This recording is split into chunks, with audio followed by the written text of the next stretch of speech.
Dear student, अस्सलाम वालेकुम। आज हमने जो टॉपिक डिस्कस करना है वो टॉपिक है फंजाई में से। आज हमने फंजाई में से एक टॉपिक डिस्कस करना है और उस टॉपिक का नाम है म्यूकोर। म्यूकोर की जब बात की जाती है तो म्यूकोर जो है इसे कहा जाता है कॉमन पिन मोल्ड फंजाई।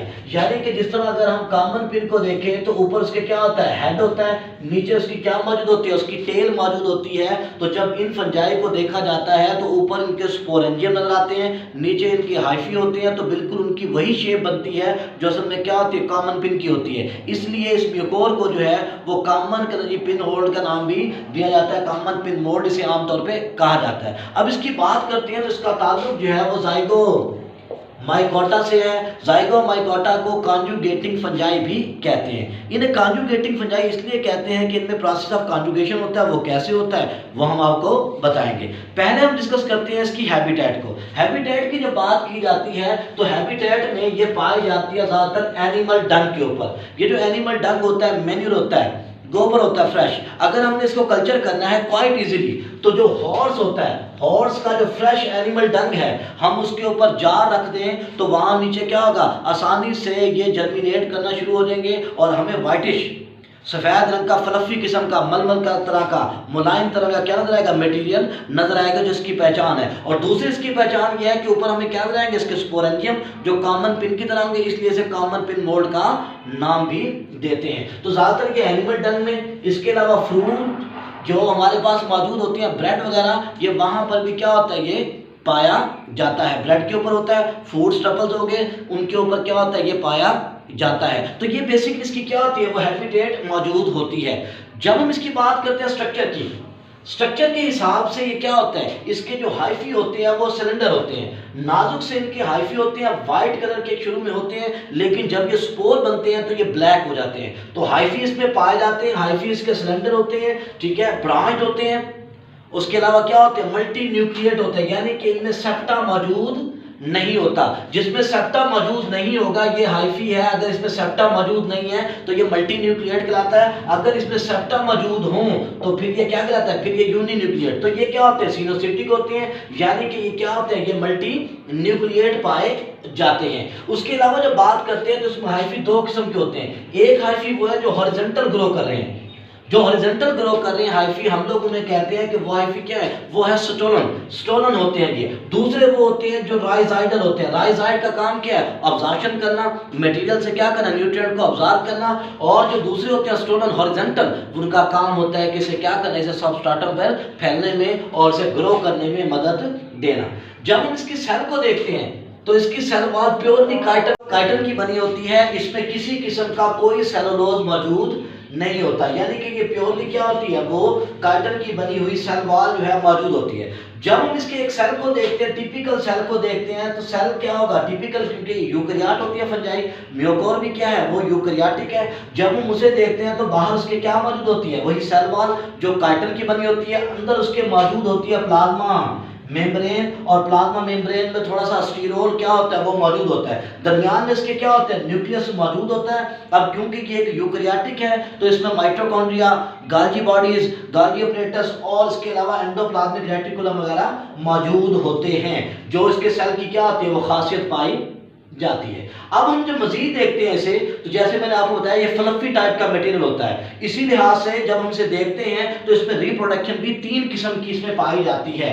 पहली बात हम बात करते हैं रिप्रोडक्शन की, तो पहली चीज इसमें जो रिप्रोडक्शन पाई जाती है उसे कहा जाता है वेजिटेटिव। वेजिटेटिव में पाई जाती है कौन सी रिप्रोडक्शन, फ्रेगमेंटेशन। फ्रेगमेंट का मतलब ही क्या होता है, टुकड़ा। इसका मतलब है कि ये एक हाइफी है जो ब्रांच है। अब अगर ये हाइफी कहीं से कट हो जाए, कहीं से टूट जाए, जब ये कहीं से कट हो जाएगा, कहीं से टूट जाएगा, तो हर टुकड़ा फिर नया जो है राइजाइड बनाएगा और वो जर्मिनेट करेगा और वो जो टुकड़ा है वो स्टोलन बनाएगा। इस तरह उसकी क्या होती है, रिप्रोडक्शन होती जाएगी। हम कहेंगे कि ये क्या है ये है वेजिटेटिव, और ये एरियल ब्रांचेस होती है, यानी कि राइजाइड इसमें इन्वॉल्व नहीं होते फ्रेगमेंटेशन में। दूसरा इसमें जो रिप्रोडक्शन होती है वो होते हैं क्लेमेटोस्पोर। जो क्लेमेटोस्पोर होते हैं ये क्या होते हैं, ये थिक वार्ड होते हैं। क्या होते हैं ये, थिक वॉल्ड स्ट्रक्चर होते हैं, इन्वायरमेंटल रेजिस्टेंट होते हैं और ये अनफेवरेबल कंडीशन में बनते हैं ताकि इसे सर्वाइव करने में क्या करें, मदद करें। तो क्लेमाइडोस्पोर जो है सिर्फ क्या होते हैं, अनफेवरेबल कंडीशन में बनते हैं, जो कि असल में क्या है, जो कि वेजिटेटिव रिप्रोडक्शन में अहम रोल अदा करते हैं। फिर हमसे देखते हैं एसेक्सुअल रिप्रोडक्शन में। एसेक्सुअल रिप्रोडक्शन जो है इसमें क्या होती है, स्पेशल ब्रांचेस होती हैं, स्पेशल हाइफी होते हैं जिसे कहते हैं स्पोरेंजियोफोर। अब लफ्ज जब भी फोर आता है इसका मतलब होता है ब्रांच। ये स्पोरेंजियोफोर हाइफी होते हैं जो स्टोनन हाइफी से निकलते हैं ऊपर की तरफ, मल्टी न्यूक्लिएट होते हैं, ऊपर की तरफ क्या करते हैं, ये मूव करते हैं। मूव करने के बाद ये हिस्सा क्या होता है, सेप्टम की शक्ल में आता है। जब ये हिस्सा सेप्टम की शक्ल में आता है तो ऊपर वाला हिस्सा क्या रहता है, कट हो जाता है। जब ये ऊपर वाला हिस्सा कट हो जाता है जो असल में क्या होता है, यूनिन्यूक्लिएट होता है। ऊपर वाला हिस्सा कट होकर अपनी ग्रोथ को क्या करता है, सीज करता है। सीज करने के बाद उसकी ग्रोथ मुकम्मल हो जाती है, सीज हो जाती है, रुक जाती है, तो फिर उसके अंदर क्या बनता है, एक डूम लाइक स्ट्रक्चर बन जाता है। तो वो जो न्यूक्लियस जो इसके अंदर आया था वो क्या होता है, वो डिवाइड होना शुरू हो जाता है। और जब वो डिवाइड होता है तो उसमें बहुत सारे फिर क्या बनते हैं, स्पोर बनते हैं। जब उसमें बहुत सारे स्पोर बनते हैं तो हम लोग फिर उसे कहते हैं कि ये क्या है, ये स्पोर जो मौजूद हैं ये ब्लैक हो जाते हैं। इसलिए फिर बाद में इसका कलर जो है वो ब्लैक होता है, अदरवाइज इसका कलर क्या होता है, व्हाइट होता है। ठीक है, तो इस तरह क्या होता है, ये स्पोरेंजियोफोर जो है वो क्या बनाते हैं, वो स्पोर बनाते हैं। अब इसमें जो सेक्सुअल रिप्रोडक्शन होती है वो इसीलिए होती है जिसमें क्या होता है, अपोजिट हाइफी फ्यूज करेंगे। अब उसी फ्यूज करने की वजह से, जैसे हमने शुरू में कहा था, इसे जाइगोमाइकोटा कहते हैं क्योंकि इसमें जाइगोस्पोर बनता है। दूसरा हमने कहा था कि इसे जो है कॉन्जुगेटिंग फंजाई का नाम भी देते हैं। इसे कॉन्जुगेटिंग का क्यों देते हैं वो आपने जरा समझ लेनी है। होता यह है कि दो हाइफी जो है केमिकल की वजह से एक दूसरे की तरफ क्या करती हैं, वो ग्रो करती हैं। अब वो हाइफी जिन्होंने क्या करना था, जाइगोस्पोर बनाना होता है, उन हाइफी को फिर हम नाम देते हैं जाइगोफोर्स का। फोर का मतलब ब्रांच हाइफी। वो हाइफी जिन्होंने जाइगोस्पोर बनाना है, फ्यूजन करनी है, उसे हम जाइगोस्पोर का नाम देते हैं। तो वो जाइगोस्पोर्स क्या होते हैं, केमिकल की मदद से वो एक दूसरे की तरफ क्या करते हैं, फ्लो करती हैं। अब ये जो हाइफी होती हैं ये सोमैटिक होती हैं। अब सोमैटिक क्यों कहा हमने, क्योंकि अगर ये सोमैटिक नहीं होंगी तो फिर ये क्या बनेंगे, स्पोरेंजियोफोर। इन्होंने स्पोरेंजियम नहीं बनाना, इन्होंने क्या करना है, इन्होंने एक दूसरे की तरफ केमिकल की वजह से क्या करना है, मूव करना है। जब ये एक दूसरे की तरफ केमिकल की वजह से क्या होगी, मूव करेंगी, तो उससे पहले क्या होगा, इनका जो टिप होगी वो टिप जो है बाकी हाइफी से अलग हो जाएगी। जैसे अलग होगी तो उसके अंदर अपना न्यूक्लियस और साइटोप्लाज्म हो जाएगा और ये टिप जो है ये क्या होगी ये फूल जाएगी। जब ये टिप क्या करेगी, फूलेगी, क्योंकि इसमें साइटोप्लाज्म मूव कर गया, इसमें न्यूक्लियस भी क्या कर गया, वो मूव कर गया, तो ये क्या होगा, ये फूल जाएगी। तो हम कहेंगे कि अब ये तैयार है गैमेटेंजिया बनाने के लिए, यानी कि गैमेट फॉर्मिंग स्ट्रक्चर गैमेटेंजिया। इसीलिए हम इसे कहेंगे कि ये क्या है, प्रो गैमेटेंजिया बन गया। अब ये जो प्रो गैमेटेंजिया बना है वो इसीलिए बना है कि इसमें क्या हो गया, इसमें जो है वो दोनों टिप आएंगे केमिकल की वजह से। दोनों टिप आने से पहले क्या हुआ, स्वेल हुई है। स्वेल होने के बाद उन्होंने क्या किया, दो स्ट्रक्चर बना दिए हैं। अब वो गैमीट्स बनाने के लिए या जाइगोट बनाने के लिए वो तैयार है, इसलिए हमने इसे प्रो बिफोर गैमेटेंजिया का नाम दे दिया। फिर इसके बाद क्या होता है, इसके बाद जो है इसमें फ्यूजन हो जाती है। अब जब इसमें फ्यूजन होती है तो पहली चीज क्या होती है, पहली चीज इन हाइफी का जो है वो साइटोप्लाज्म फ्यूज होता है। जब वो साइटोप्लाज्म फ्यूज होता है तो अपोजिट हाइफी का साइटोप्लाज्म फ्यूज होने को हम कहते हैं plasmogamy, the fusion of cytoplasm to opposite hyphae.